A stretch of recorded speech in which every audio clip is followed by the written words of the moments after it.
all so much for taking the time out of your Thursday evening to study with us. We have a very fun night planned for the evening. We had the fun at the happy hour, and now the second portion of tonight is a fun panel. I have my friends over at OneSkin, Everlane, and Goodr, all heads of CX, that'll be diving into different topics: customer experience, artificial intelligence, e-commerce.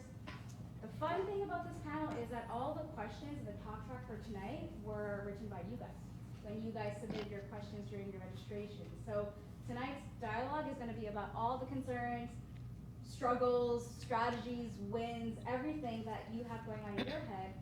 They got it going on in their heads too. And so it's a really fun environment for brands to speak with brands in a very open, transparent manner. Obviously tonight we have 3 different portions. We have our happy hour, we have our panel, we have a very fun shopping moment at the end, and all of it could not have been done without my favorite partners over at Aftership, ShipInsure, Willow, and obviously DigitalGenius. So thank you guys so much for helping me put the night together. And without further ado, I will pass it to my colleague Ashley, who will take it away with the panel.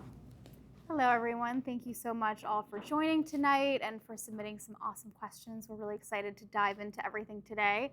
I think let's kick things off with just some quick intros. I'm Ashley. I'm an account executive over at DigitalGenius. At DigitalGenius, our sole focus is AI for CX. So we're really focused on trying to not only deflect tickets, but make sure that the humans on your team have time to focus on the more niche tickets that come through, so it's not being stuck in endless loops and just shitty chat experiences. And we have some lovely folks on the panel today who do use DigitalGenius, and I think I'll pass it over to JR for the next intro. Yeah, I'm Jessica Rose, or JR. Most people call me JR, J Rose. I work at OneSkin. We're a biotech skincare company. We have a patented peptide, and I am the head of CX there. So a lot going on with that, especially in the world of AI, and we love the team at DigitalGenius. So thank you guys for having me. And Erin, big shout out to you too, and all the partners here. I'm Ashley Kraft. I go by Crafty at Goodr. We make active eyewear for anyone, and we are using DigitalGenius for our chatbot and some help with our tickets and Zendesk, and then also we use Aftership for our returns and warranties. Yes, I'm Lisa. I work at Everlane, run the CX team. This is Everlane. We're in her, we're here. We're here. It's actually really fun. I'm almost at my 7-year anniversary, but I started with Everlane actually in this store doing visuals here. We shut down during 2020, and I was like, I guess I'm a CX agent now, and then kind of climbed my way up to running the whole operation. So, yes. Hell yeah. We're with DigitalGenius, Willow, Aftership, where's George? Yes. So many fun vendors that we work with. So yeah, excited to chat. Great partners, great tech stack, and excited to have everyone on the panel today. So for a lot of you guys on the panel, and I'm sure a lot of you guys in the room, AI wasn't introduced because things were going amazingly well. It came out because there was operational pressure, there was overwhelmed teams, rising customer expectations, and realizing that the old way of scaling support just wouldn't work anymore. So curious if we can start with like a moment where you realized that things weren't going great and you needed to make a change and potentially bring on AI. What was that moment for you, JR? Yeah, for us, I mean, and there were a few, we scaled like very, very quickly, and it kind of almost happened overnight. We had this, Tony Robbins was one of them, but there was another longevity guy that literally he put out a podcast, and then Tony Robbins' book came out and mentioned OneSkin. So those happened on the same day. And our CSO, who's our chief science officer, she, in the beginning, and she still does, which I don't know how she keeps track of it, she would check Shopify like every second of every day to be like, an order's coming in, order's coming in. And she woke up at 5 a.m. and she was like, what is going on? And that was really when like the conversation started to be, it broke CX, and I didn't work there yet, which is kind of also how I came to be at OneSkin, because they were like, oh, what the heck is happening? And it really started to bring forth the conversation. So that was really like the first venture into it. And then the second was we had like a product come out that was like our hair serum. It was like totally new for us. It was new in the category. And like overnight, we just like skyrocketed like 20x tickets. And I had temps on backlog. I was like, we can bring them in. And I was like, this isn't working. Like, we are a innovative product. This is not gonna be the last time this happens. This is not gonna be the last time that we have a moment like this. We need to do something different. And that's when we were like, okay, we need to leverage AI and I love the way you said that. Like, it really is to allow the humans to have those like deep, meaningful conversations. Like, anyone can answer a Wizmo ticket, let's be real. Like, we were talking about this earlier. Like, where's my order? Like, girl, let me see, because I know about as much as you do right now. Like, let's check it out. So anyone can do that. Like, let's take that off their plate, and then let's have them handle those beautiful moments, as I like to call them. So that was really like the game-changing moment for us at OneSkin. Love that. And I know, Ashley, you had a similar moment where things were going crazy and you guys really needed to focus on like first response time. So curious to learn a little bit more about that moment that was stressful for you and the team. Yeah, so I was hired at Goodr right after summertime in 2019, so I didn't experience a summer. So when we hit our first summer, it was during the pandemic, and our sales had slowed for maybe like 2 or 3 days, and we were like really worried as a company, but then it just skyrocketed because everybody was outside.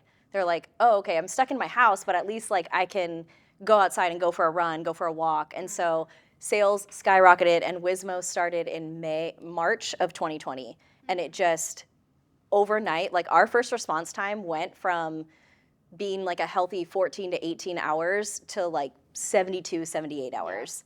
So we had been trying to just work on anything, and we don't want to add head count. Throwing heads at the problem is not the solution, right? So we just needed something to help us get a little bit further and get ahead of this. So like, how can we get that first response time down so our customers know that we are looking for their order? I want to know where your order is too. I also want you to have your order. But yeah, so that's really where AI came in. And when I came back to customer service in 2025, I went to account management for a couple years. When I came back to customer service, I was like, that's it, the jig is up. Like, we have to implement AI at this point. Like, we have to get this first response time down. So that's what it is for us. And I love what you said about anyone can answer a Wizmo ticket. When you start to say AI to a customer service team, the first thing they say is, that's our job. Yeah. Like, great, my job is depleted now. No. Anyone can answer a Wizmo ticket. I will never remember the person who helps me find my order. I will always remember the person who gives me a recommendation. Absolutely, well said. Yeah. Yeah, So true. for sure. And that's so awesome that you were able to reduce the response time and use that time towards answering the things that are a little bit more complex, where people will be like, okay, this was something a little bit different that a lot of other brands would have probably not answered or had me in a loop, that Goodr was able to do so quickly. I think that's what leads to retention, and that's awesome. Yes. Have been able to do that.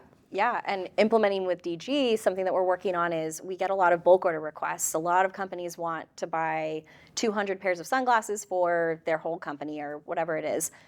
So we can get ahead with this first response, telling them, hey, these are all of our terms, these are the discounts, and if you're still interested, then we hook them up with like an actual human after that.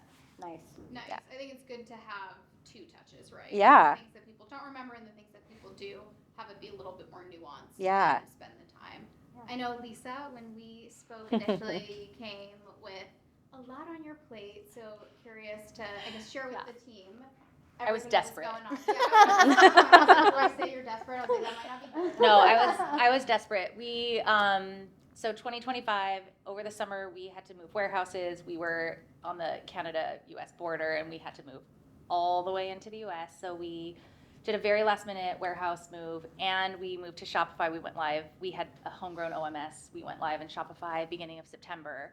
And the idea was that we had ramped up our CX team to get through that transition, and we were going to be out of all the warehouse transition and Shopify transition things with perfect timing to just keep steady staffing for holiday, which I think you guys can all assume went really, really horribly. I'm so glad that we're on the other end of that, but it was a nightmare, and truly we just didn't have the time to ramp up an entire team, and we also didn't have any resources, so all of our training, documentation, everything that we do for all of our new hires was all on our old system. We didn't really maintain all of that stuff, and so I'm like, I literally can't bring anyone on from our BPO because I don't know how to train them. We trained them all in the moment. We were learning it as we went, and so, no, I mean, I reached out to you. It was like mid-October, and I was like, I'm going to die through this holiday if you don't help me. Like, how fast can we do this? So, luckily, I had actually been to one of these events that Shivani did before, and it was in my mind, and I had heard from other friends from other brands that were like, DigitalGenius is great. So I'm just like, okay, can we just do this now? I actually am not even doing RFPs with other ones. I'm so desperate. Not something I do with typically when I'm looking at vendors, but it was truly a moment of desperation. So thank you for saving my holiday. And it's interesting that you talk about like not having the time to, hire a BPO and invest the resources, because it does take time to get people to the point where they're comfortable with your brand and they can actually answer things in the right way. So I think a lot of brands that have these unpredictable peaks do like using AI, because you can't always think about like, okay, I have 3 months to train a team to be able to do these things. So that's very cool that it worked out well. Awesome, guys. So I think once you realized that you needed to implement AI, I think the fun part came where you were looking at different vendors, an endless wave of everybody trying to sell you an AI tool. Curious what you were initially looking at and what ended up mattering in practice when you look back. Yeah, that's a good question. The first retail therapy I ever did, Shivani, I don't remember how long ago this was, but we were June 2024. Okay, June 2024. I sat up and I was like, everybody says everything is AI, and I like feel even worse about it now. Like I was like so annoyed by like so many people constantly being like, it's AI, it's AI, it's AI, and then you look at it and you're like, no, this is like a workflow that's like pushing an answer that you like put in, right? So when I was ready to look, like that was top of mind. Like you probably can't tell by my like lovely demeanor, but I'm actually kind of a pain in the ass for vendors. They tend to like not really like me because I'm like very like, prove it, like show me, like who am I talking to? And I'm like back channel people and I'm like, well, I talked to so-and-so, and they're like, holy shit, like I gave you a list of recommendations. But all of that to say, I truly would say back channeling is huge. Like look at who's using that platform, ask the question, like that's the first thing. And then I always have like a literal spreadsheet that's like, what are my, like absolutely need this, and then what's a want. And then every single one that I'm looking at is like goes through those columns of all pieces, both for me and then also for IT, and then also for retention, because sometimes it has to make sense. Like for us, our AI has to be able to work with our retention team. And if it can't do that, then there's a blocker, right? So that's a hard no, that's a need. So I would say that that's the biggest piece. And then also like, I want to work with teams that I actually like. It seems small, but it's like much better every day. Like I hear Lisa, and I feel like I've heard you say it too. Like you guys like gush about Digital Genius, like we gush about like Willow. Like it's the best thing ever to like actually like the people you work with. And even though that doesn't seem like it's going to be important, it is, because when shit hits the fan and something breaks, whether it's like your fault or the vendor's fault, like naturally you're going to have to work on things. When you're sitting with that team and you actually like have that kind of relationship, it's like so much better. So I have a crazy template if anyone wants it for like the actual comparison, but vet them, be really mean to them in the beginning in a nice way, and then like make sure you'll like to work with them. I remember that. Do you? I have stories. I'm scared of you. You guys at the beginning, and then slowly you just like get so much nicer and you build so much trust. You're where an they're angel like, then. And then you're an angel, and they're like, oh my goodness, we're doing great together. It's worse when it's the other way around, right? When they're really nice, and then all of a sudden you're like, whoa. I think vendors, and you can tell, I think they actually like when there's like that pushback and there's like a little bit of, it's not meanness, I just can't think of a better word, where it's like you're taking it seriously, like you want to know, like, do you hold up? Yeah. Like, is it to snuff? And I think it's important. Yeah. It's okay to push. And if anyone wants a template, feel free to reach Yeah, tell me, I'll send I want it it. to you. out to JR. I want it. I got you.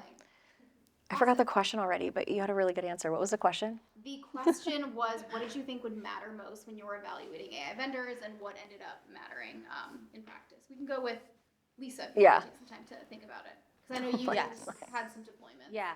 So we already had AI before going with Digital Genius just through our help desk. And honestly, I think my number one goal at the time was easy. And you already have a help desk and it has AI built in. And so I was like, this is great. This is easy. But we maxed out pretty quickly. There were some like bumps in the road.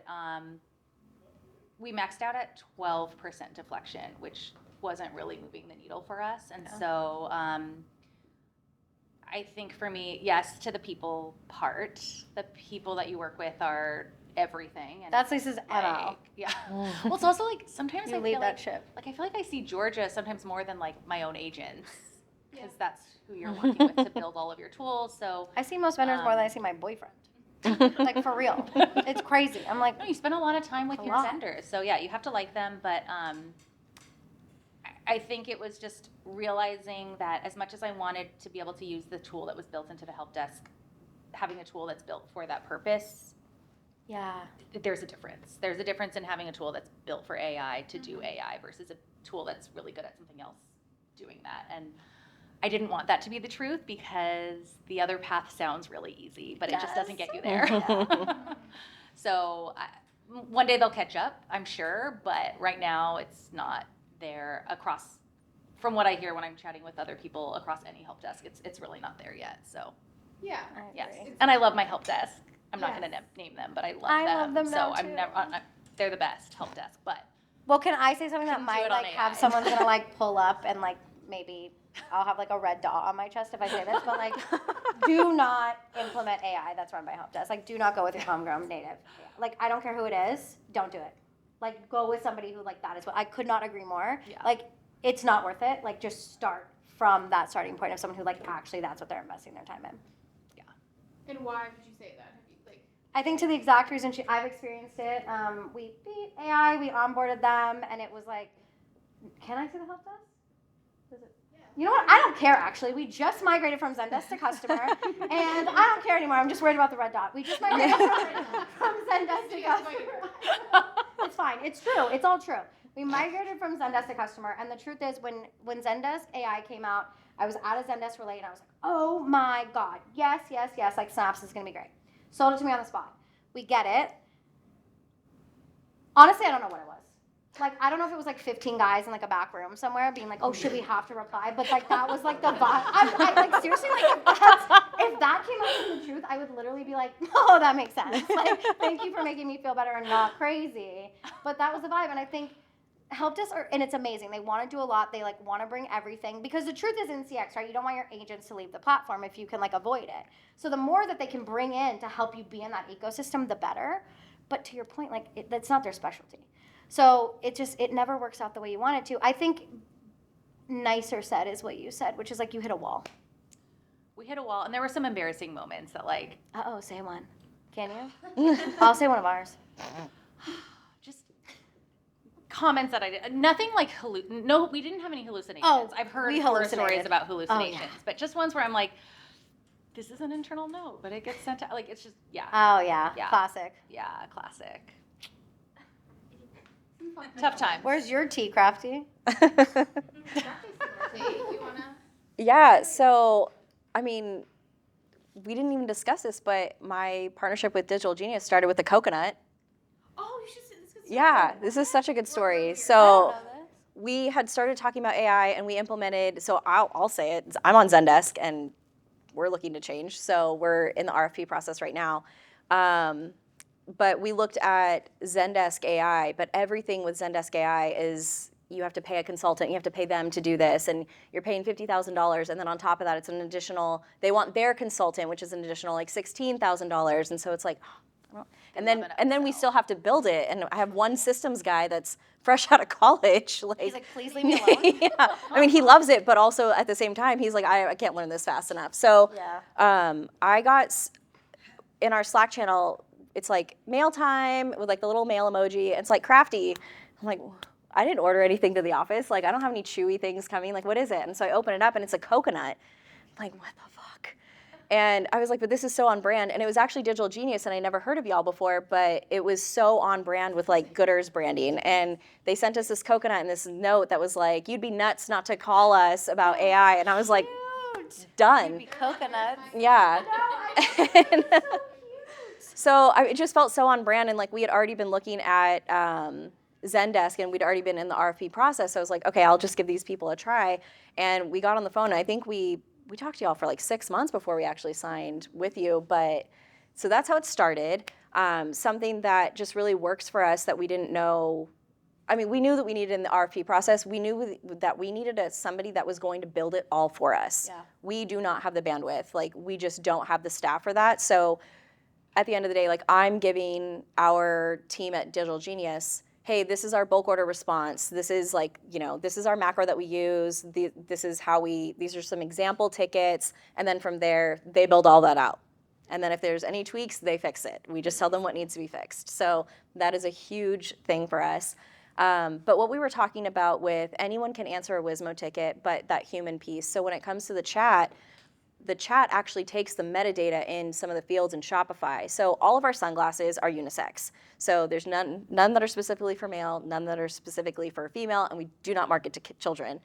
So if somebody's talking with our chatbot and they're like, oh, I need some sunglasses for females, like it's going to say they're all unisex. And it's going to have some of the human aspects that our CX agents are already trained with, and they would respond that way. And so it's just taking those fields. So that was really huge for us. And that was like, when we found that out, we're like, oh, how many more meta fields do we need to start filling out? Yeah, that makes you feel better. Yeah. Because AI is good at understanding pattern recognition and being able to deliver that in a very human way. Mm-hmm. So I think that that's interesting because that's something that your agents are probably spending a lot of time searching through and finding to perfect the answers. Yeah. We have too many sunglasses for us to know everything about all of them. So many I know. Like, hold up, let me read a minute. When I started in 2019, we had to know the name of every single sunglass that we had on the website at the time and the type of lens. So this would be a gradient non-reflective, and I needed to amber gradient non-reflective. I needed to know that for every single one. It was like 200 different pairs. These candies. We can't do that anymore. Jesus. Yeah, no. Is it like an interview question or just like Oh my God, imagine. imagine? I don't remember why we needed to. That's where you went wrong, John. That's right. Okay, so we don't have a lot of time, so I'm going to try to hustle through these. We can maybe go over by 10 minutes. Love you, Smart. One more question. I think we Vote.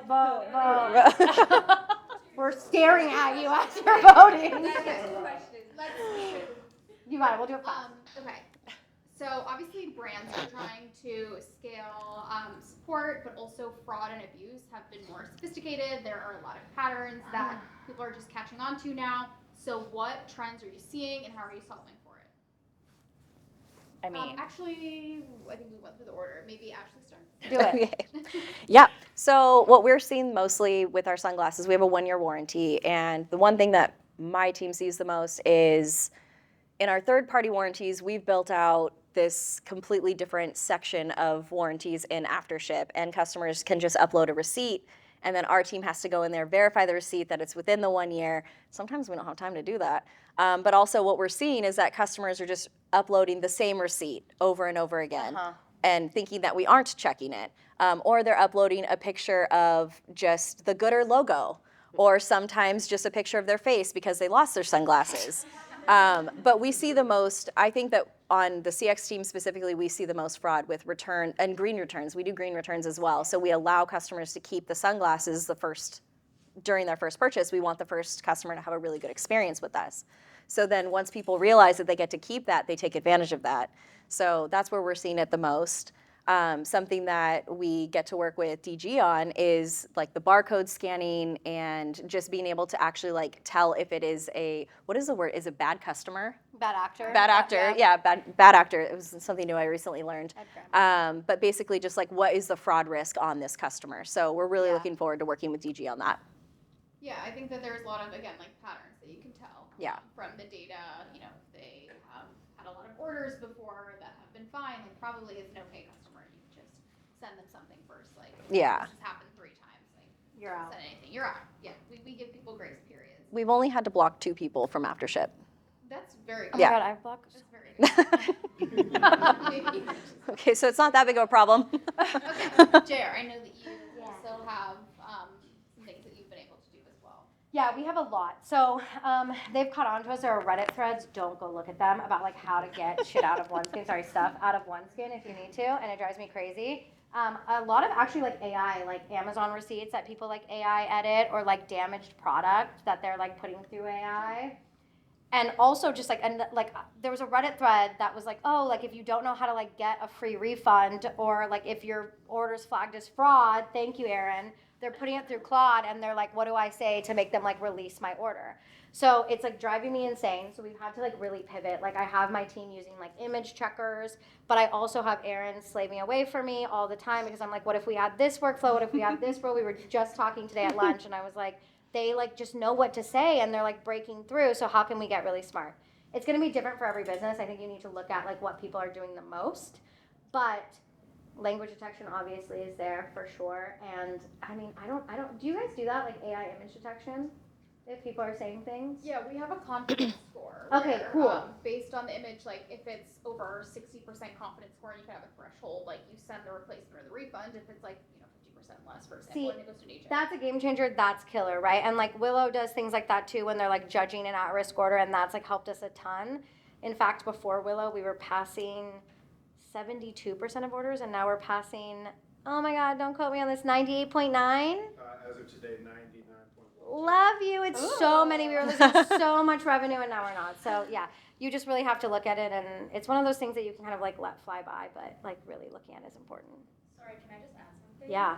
DigitalGenius just built our integration with Willow. Period. Where if someone reaches out in the Everlane live chat and is like, hey, my order is missing or lost, the Willow part of the technology will be able to identify if this customer is like a bad actor and give it a risk score of like 1 out of 10 or 9 out of 10. And then depending on what that risk score is, DigitalGenius will either give the automated message like, if it's a 1 out of 10, first time, we'll just give you the refund or the replacement. But if you're like an 8 or a 9 out of 10, we'll then hand it over to an agent. So this is an integration we've been building up for 2 months now. That's life-changing. That's amazing.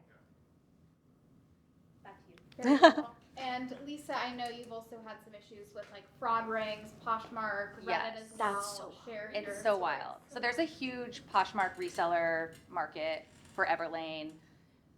All of them new with tags. So this is like very, actually, so our, speaking of being an asshole, my logistics team, without consulting with me, signed on with Yofi. I was like, what's Yofi? I don't Love understand. Yofi. Met them for the first time. I'm like, who signed this contract that I have to manage with my team? So I just came out immediately, was like, No.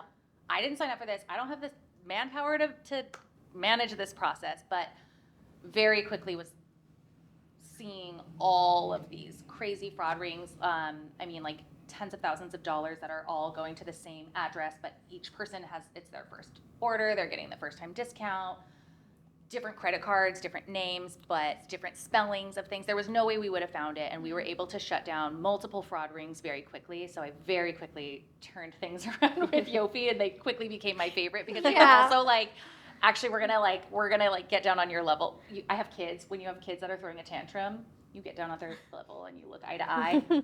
Yofi got down on my level as I was throwing a literal tantrum. And I was like, okay, I'm actually only mad at my logistics team right now.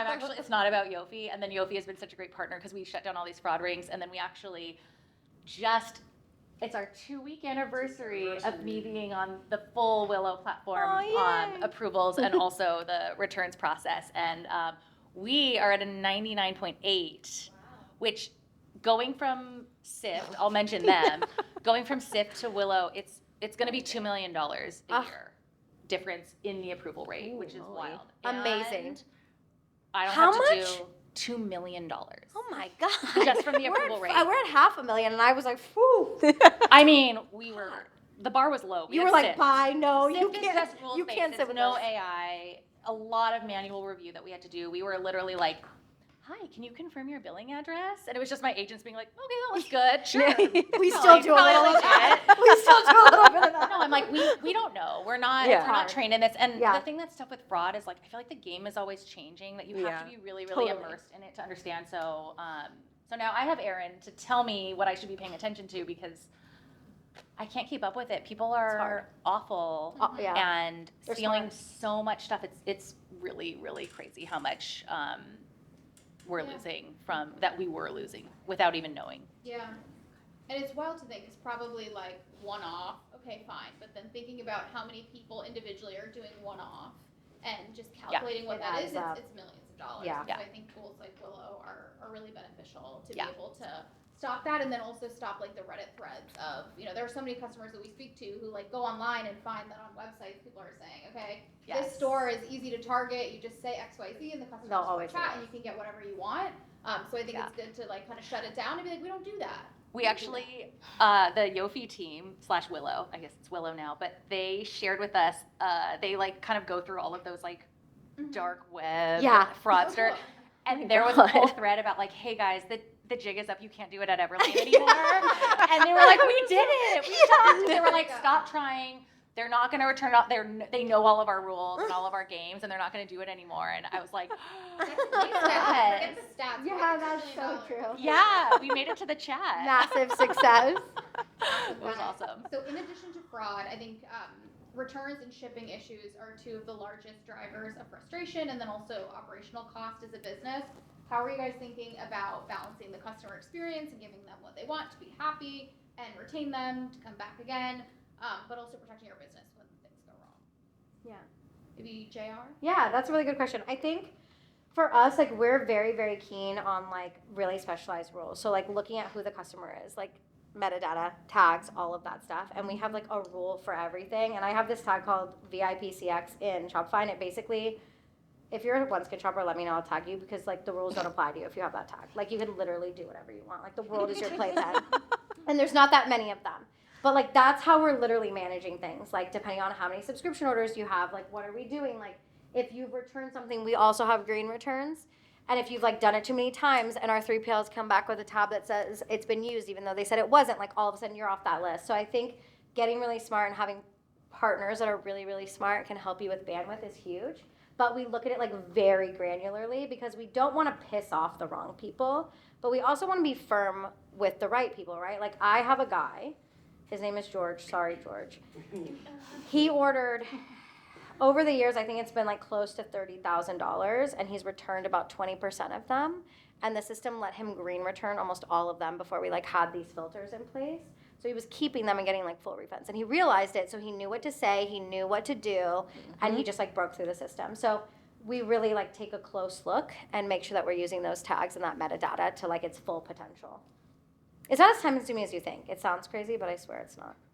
Aaron will do it for you, don't worry. And I know Ashley, you've done a lot of work with like after ship and streamlining the returns, shipping. Curious to learn a little bit more about what you guys have done. I mean, to start, green returns was a game changer for us. When I started at Goodr, especially like during the pandemic, I would go pick up a bag, like a parcel bag from the office, take it back to my apartment, and open up every single one, clean the glasses so that they were resellable. Oh my God. Or if they were like really trash, then, you know, Put 'em on throw your them away. No, I would not put them on my head. Absolutely not. They'd go in the trash. I'd pop the lenses out.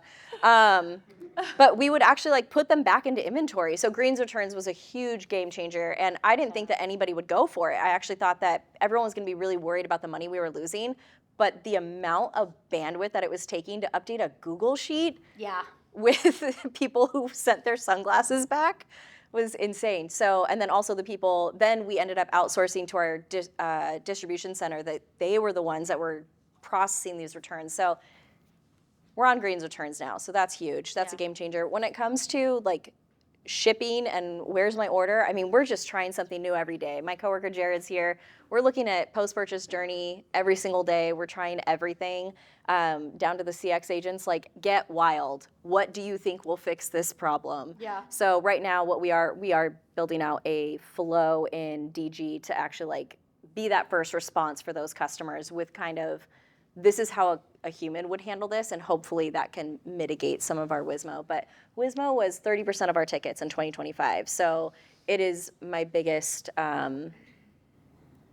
it's my biggest problem right now. Yeah. So, yeah. Nice. Shivani, do we have time for one more question? We have one question. I think we should open up to four. Okay. Sounds good. Let's open up if anyone has any questions. Yeah. Yeah. Okay. So I'm not CX. But I like my team manages the CX team. And I was just talking to Aftership about how I strongly suspect everybody's pissed off about AI, and like I would posit the average customer is largely annoyed with having to deal with any kind of interfacing with any AI agent of any kind whatsoever.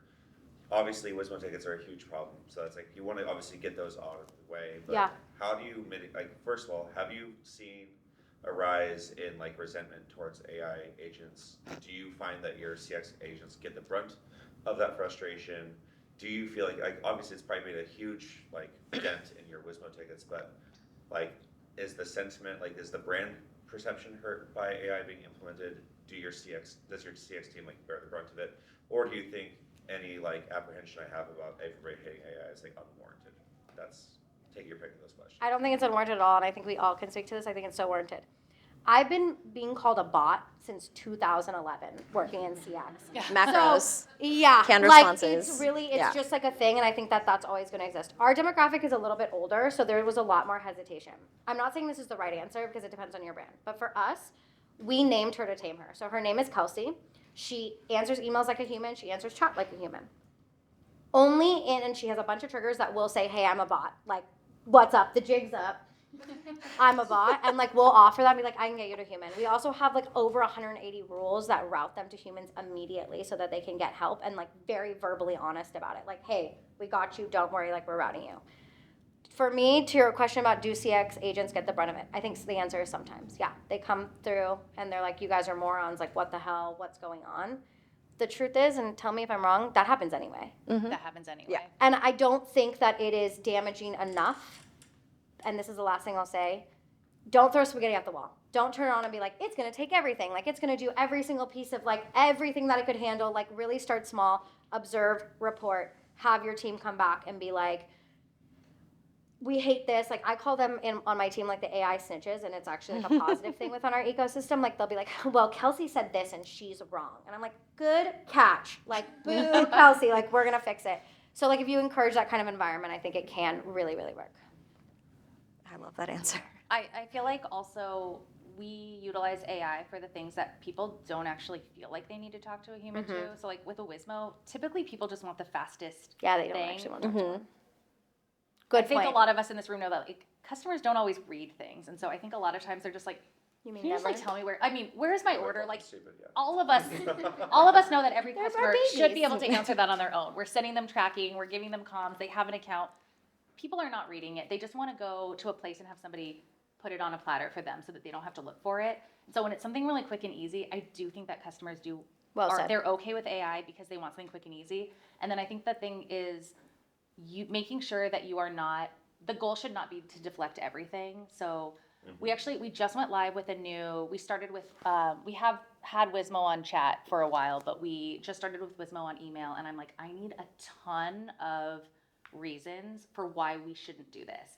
And it's funny because obviously, like, I think success is usually measured by like the best deflection rate ever. And I'm like, I actually agreed. don't, I'm looking at it, of course, and it's important for me to know what we're deflecting. But I'm like, if you reach out, let's say you have a Wizmo and you mention you needed it for a trip or you needed it for a wedding, you needed it for an event. Any sort of like reason that you need it, it's going straight to a human. The bot's not even going to touch it. Yeah. We're very transparent with ours. Is called Everbot. Like nobody would think it's a person. But it's been really, really popular. It has the exact same CSAT as our human agents, which I kind of assume it would go down. And a ton of people are like, hi, I'm Everbot. How can I help you? Human. Cool. Great. Go Yeah, ahead. whatever you want. We're not going to push back. You have the option to say, well, I'm a bot. I would love to help you. Nope, I don't like that. Yeah. If you want to talk to a human, Fine. go to a human. We're not trying to get rid of you. If it's a really dumb Wizmo question, I don't think they need a human, and I don't think a human needs to answer Yeah, or they don't want it. them. And then my agents are not overwhelmed by all these dumb questions all the time. And they get to do really fun things where they're like building someone's wardrobe or like talking someone through like maybe they had a baby and their body changed and they want to talk about all those things. If you mention a baby or your weight changing recently, straight to a human. Yeah. No matter what. So I think you can be really thoughtful about it. I was very worried too, and obviously like Everlane's a very sustainable brand. Like AI is not really popular with our customers.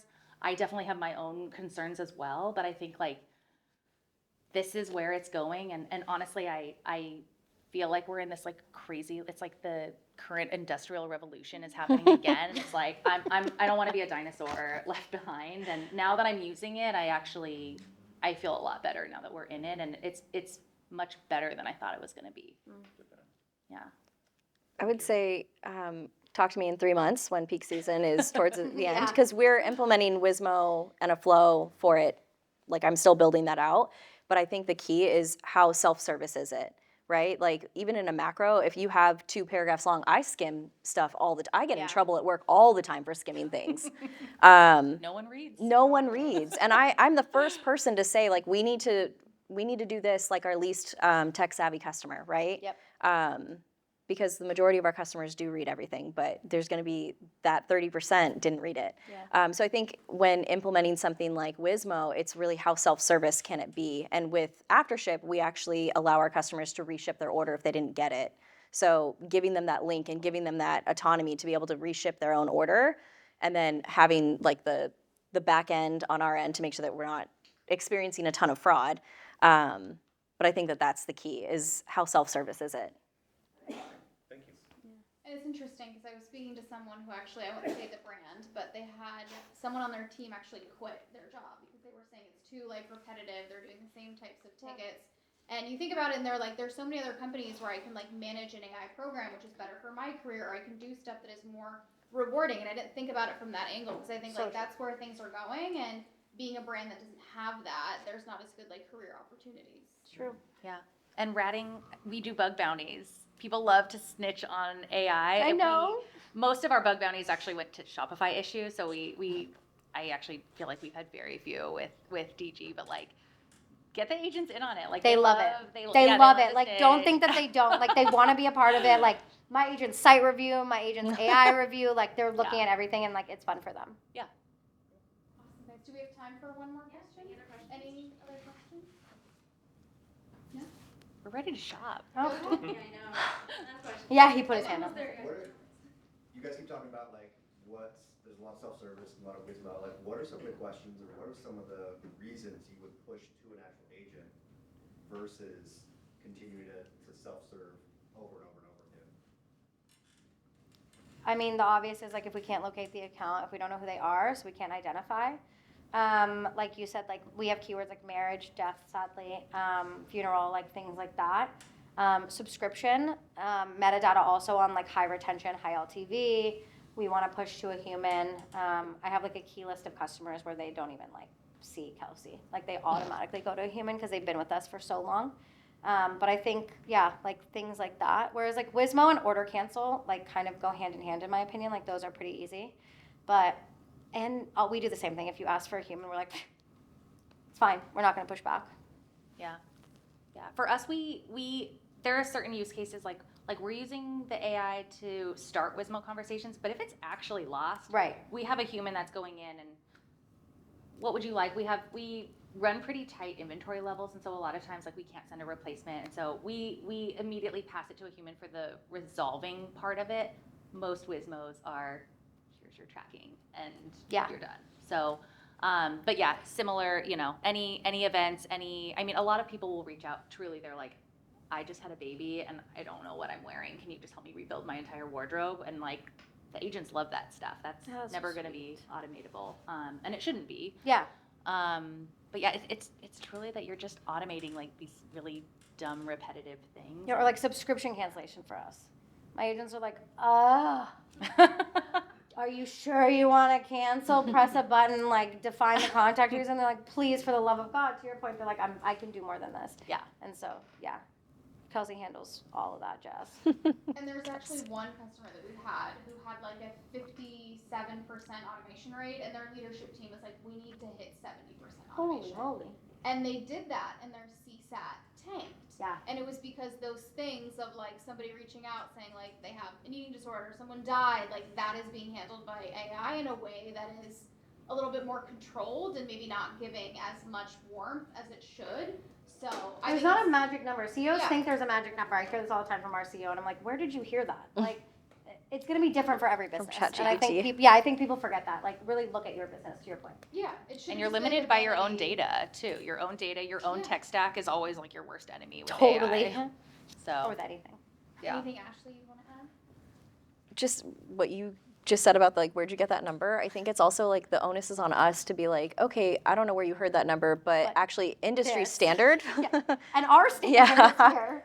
And also something that I did in our WBR after we did a 3-day test with DG was I reported the negative some of the negative comments and the positive ones, not just like going up there and being like, this was such a great 3-day test, everybody. These are great numbers for 3 days, Tuesday through Thursday. But I also said the things that we expected, which was this did not answer my question. Did the customer ask for a human? No, so they closed the ticket. So, that's on them. But like this didn't answer my question, or oh, it was cute, but XYZ. So it's on us to be able to educate everybody else because we're the experts. Yep, exactly. Amazing. I think we're at time, so we can do our shopping. But thank you, everyone, Thanks, for. I'm clapping for it. Thanks, Jen. Love you guys. Can we give like another big round of applause? This is such a good. Thank you, Saloni. I do retail therapies every quarter, and they're primarily in New York. So when I bring it out to LA, I'm always so excited because I just feel like panels are so much better. Don't tell New York. This is being recorded. I'm not mic'd up. Okay, well, now we're doing part 2 of the night. So, what we're all waiting for, the shopping. So, right now, Goran, can you hold up the bag? If you guys can all find Gaurav, he will give you a little shopping bag. You all have $120 to spend tonight, and we're also offering a 20% discount. How about that? So like, shop your heart, shop till you drop, basically. And you know, just to recap this panel, I know we talked a lot about AI and CX, returns and tracking, and fraud prevention. Every rep that you see in a purple badge, we are either at Willow, DigitalGenius, AfterShip, or ShipInsure. And I just wanted to lob it over to the team to just give a quick one sentence, because should you want to chat with them after this, know who you want to speak with. So passing it over to George at AfterShip. Please tell us a little bit more about you guys. Yeah, absolutely. Great to see you all, and it's always nice to connect in person. Any challenges? So we work primarily with CX teams. Any challenges around warranty, returns that can be manual, shipment tracking? That's the area that AfterShip is going to help you in. And we enjoy doing these because we work together every single day. We're impacting millions of lives, which is crazy to think about. So it's really nice for us to really come together there. So in a short sentence, that any challenges around warranty, returns, automation, we can help. And TikTok shop. Yeah, honestly, if you have TikTok shop and you're not using the AfterShip Yes. integration, it's getting biffed. So like, I know that's a side note, but Yeah, that's what totally we true. use it for. Like, it's floundering. Pass over Everybody, to you have to. Adam at Willow. Yeah, thanks. We are end-to-end risk and fraud prevention. Woo, heroes. From bots to actual transactions and chargebacks to returns fraud schemes to AI manipulated warranty claims and images. Like one of our big beauty brands, 21% of their warranty claims are AI generated. It's so scary. It's wild. so real. So we plug into like the Killing me. customer, the Gladly, your CX platform. We actually have a deeper integration we're doing with AfterShip right now. So any problems with that, I imagine Goodr has tons of customers all getting free sunglasses. Probably. Us too, don't worry. Probably. Who are the ones that you should give free Yeah. sunglasses to, and who are the ones that, hey, they've already gotten 10 pairs. So, Pass it over to Wyatt at ShipInsure. Wyatt from ShipInsure. So we're a self-service tool that allows customers to go in and easily file a claim. So like lost, stolen, damage, return to sender, pretty much anything from the moment that product ships till it's received. We handle that entire process and we pay for it. And then we have like some cool integrations with AfterShip. And so if you're an apparel brand and you want to offer like, you know, because a lot of brands we talk to in the apparel space are like, a lot of our customers will buy 1 or 2 of the same item knowing they're going to return one. And so with AfterShip, we allow for a free return where we'll cover the cost of that label on behalf of the customer, which just creates like a really easy experience. And obviously, if anything happens to it, we'll just auto ship out another one. So that's ShipInsure. And then you guys don't have to be my DigitalGenius, but Ashley can give a one sentence. Yes, we work with some of the lovely ladies here on the panel, and maybe one day we'll put you there. So we are an AI platform, so it's all we do, and we really focus on how we can automate the repetitive tickets so that your team has time to focus on the things that are more nuanced and needy. Lovely. Well, as you can see, all of our technologies talk to one another, so it's kind of like the best package deal. But we'll wrap this up. One big round of applause for everyone.